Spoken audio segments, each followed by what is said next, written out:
Sosok Albert Fish ini dianggap paling sadis sepanjang sejarah Amerika. Korban pertamanya adalah seorang remaja bernama Thomas Whedon yang berusia 19 tahun. Awalnya Albert membawa Thomas ke sebuah gedung tua dan memaksanya untuk melakukan hubungan mantap-mantap.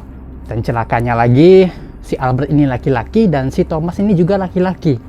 Jadi pedang main pedang. Tidak cukup sampai di situ, setelah bermantap-mantap bersama Thomas, si Albert memotong titiknya si Thomas menjadi dua bagian. Lalu si Albert menyiramkan cairan asam ke tubuh Thomas dan meninggalkan jasadnya begitu saja. Setelah meninggalkan jasad si Thomas, si Albert ini malah menceritakannya kepada orang tuanya si Thomas.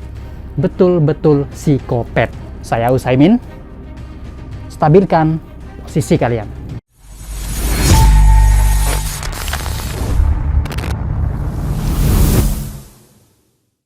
Kisah pembunuhan sadis memang seringkali mengejutkan publik dan tak heran membuat bulu kuduk kita merinding.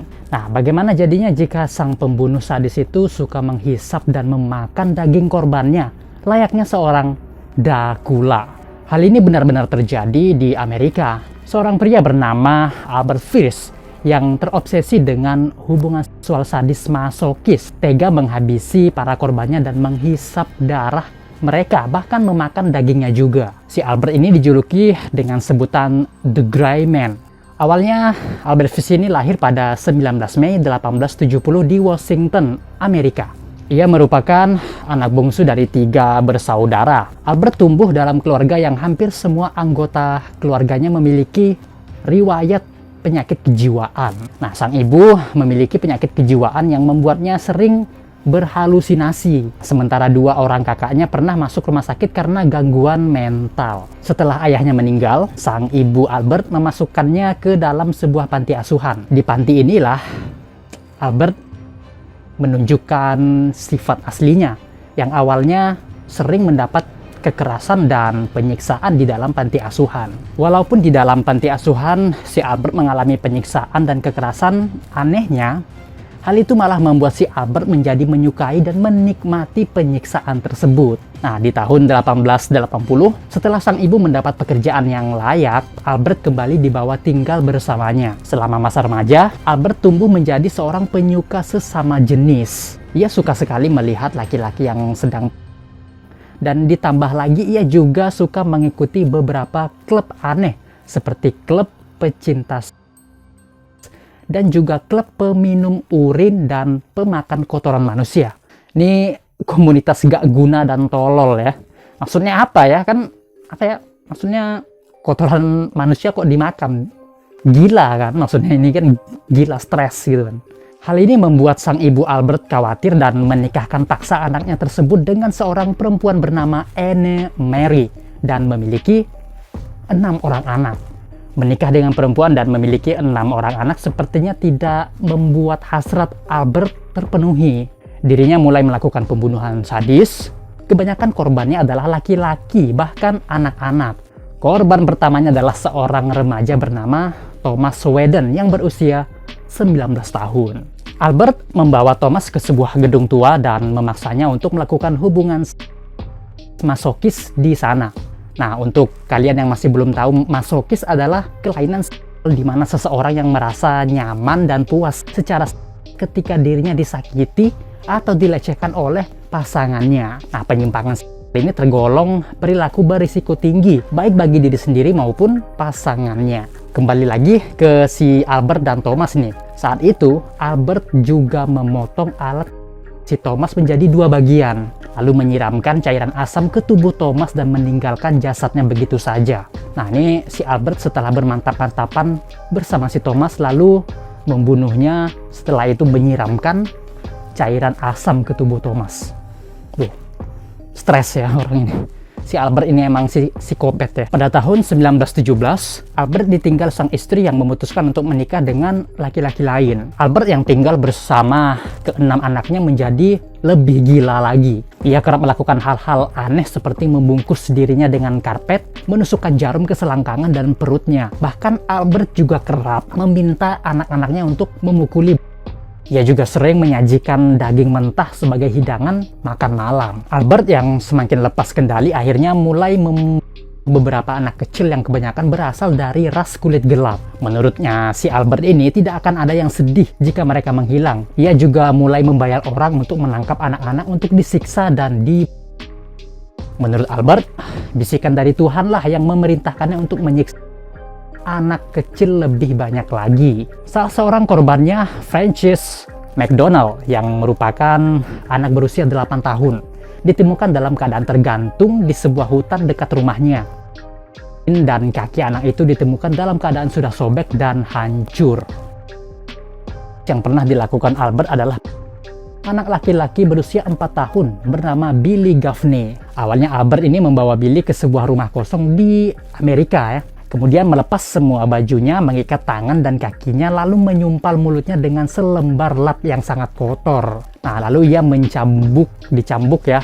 Si Albert ini mencambuk si Billy dari belakang dengan menggunakan ikat pinggang hingga darah segar mengalir dari anak itu. Nah, Albert juga memotong telinga, hidung, dan menyayat wajah Billy dan kuping kanan hingga ke kuping kirinya. Waduh, aku udah nggak bisa ngomong apa-apa lagi ya, brother. Ini udah di luar nalar manusia normal ya. Albert juga mencungkil bola matanya, dan yang lebih sadis lagi, Albert juga menghisap darah yang keluar dari tubuh Billy. Setelah tewas, kemudian si Albert memotong-motong tubuh Billy dan memasukkannya ke dalam karung yang berisikan batu-batuan, lalu membuangnya di sebuah kolam yang berlumpur. Ia juga membawa beberapa potongan tubuh Billy untuk dimasaknya di rumah. Kasus terakhir dan penangkapan Albert Fish adalah saat si Albert menculik dan membunuh Grace Booth.